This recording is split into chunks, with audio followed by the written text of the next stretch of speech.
Hello student, welcome to equator academy Dehradun. और इस video के थ्रू हम लोग सीपीएफ असिस्टेंट कमांडेंट का जो पेपर 2 का आपके जो टॉपिक हैं उनको डिस्कस करेंगे। आज हम इस वीडियो में पेपर 2 का एक बड़ा इंपॉर्टेंट टॉपिक ले रहे हैं, वो है क्लाइमेट चेंज एंड इंडिया।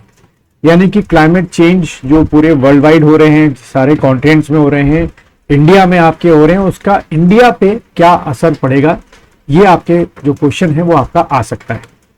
तो अगर मैं इसकी शुरुआत करूं और साथ साथ में मेरे आप जो पॉइंट्स हैं वो भी लिखते जाइएगा।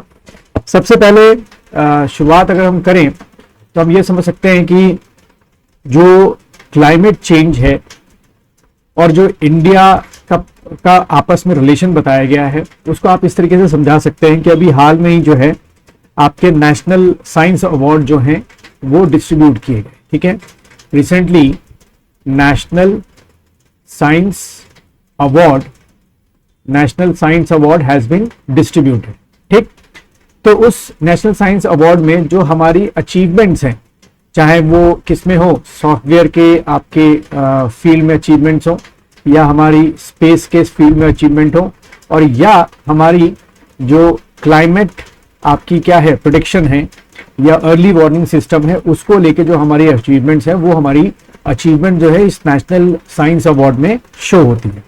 क्योंकि काफ़ी ऐसे साइंटिस्ट थे जिन्होंने स्पेशली जो क्लाइमेटिक चेंज है या जो प्रेडिक्शन ऑफ क्लाइमेट है कि क्या आपके नेचुरल क्लाइमेटीज या क्लाइमेटीज आ सकती है, उसको लेकर जो है काफ़ी जो इन्वेंशंस हैं वो आपके की हैं। ठीक है, तो यहाँ से आप शुरुआत कर सकते हैं।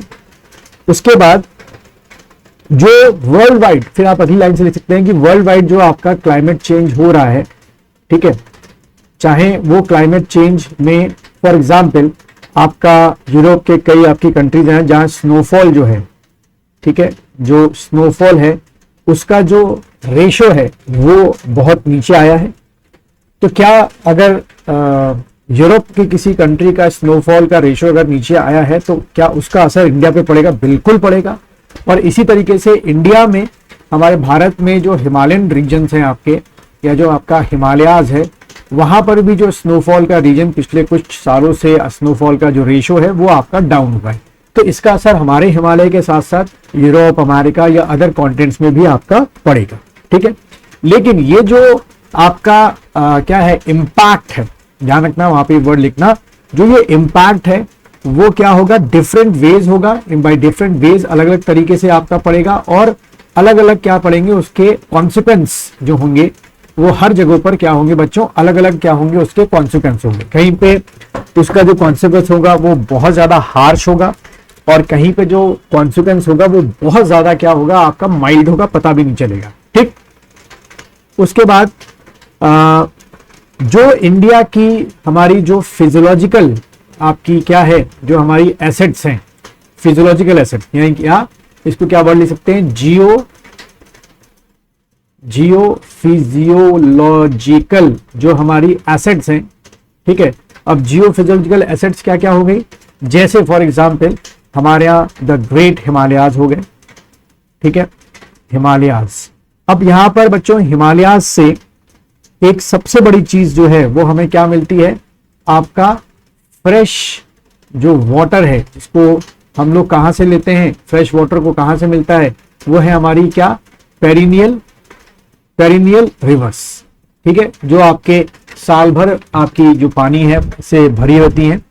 और वजह यह है कि इन रिवर्स में साल भर पानी क्यों होता है, क्योंकि इन रिवर्स का जो सोर्स है वो आपके क्या है, वो आपके ग्लेशियर्स हैं। ठीक है, और ये जो ग्लेशियर्स हैं वो आपके कहाँ हमारे मिलते हैं, हिमालयाज की जो रेंजेस हैं, जैसे कि खास तौर पे आपका ग्रेटर हिमालयाज हो गया, ट्रांस हिमालय में तो नहीं मिलते इतने ग्लेशियर, लेकिन मेन तौर पे उसके जो बीच का ट्रांजिशन जोन होगा वहां मिल जाते हैं।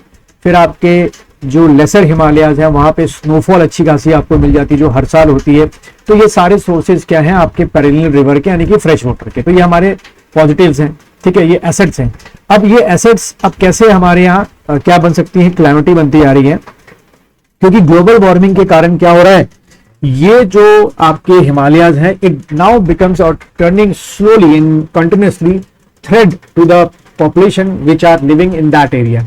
जैसे कि हिमालयाज में रहने वाले जो लोग हैं, आए दिन जो है आपका क्लाउड बस्टिंग के जो आपके इफेक्ट्स हैं उसको कह सकते हो कि उससे पास ऑन हो रहे हैं। जो आपका बहुत ज्यादा लैंडस्लाइड आपका हिमालयाज में बढ़ गया है आजकल, क्योंकि हम एक तरफ जानते हैं कि हिमालयज हमारे क्या है, यंगेस्ट फोल्डेड माउंटेन है, उसकी वजह से भी क्या हो रहा है, बहुत ज्यादा इंपैक्ट पड़ रहा है। ठीक है, तो ये जो थ्रेट है। फिर अगर आप देखें कि हमारा जो इंडिया है वो 3 साइड से आपका ओशन से क्या है, आपका सराउंडेड है।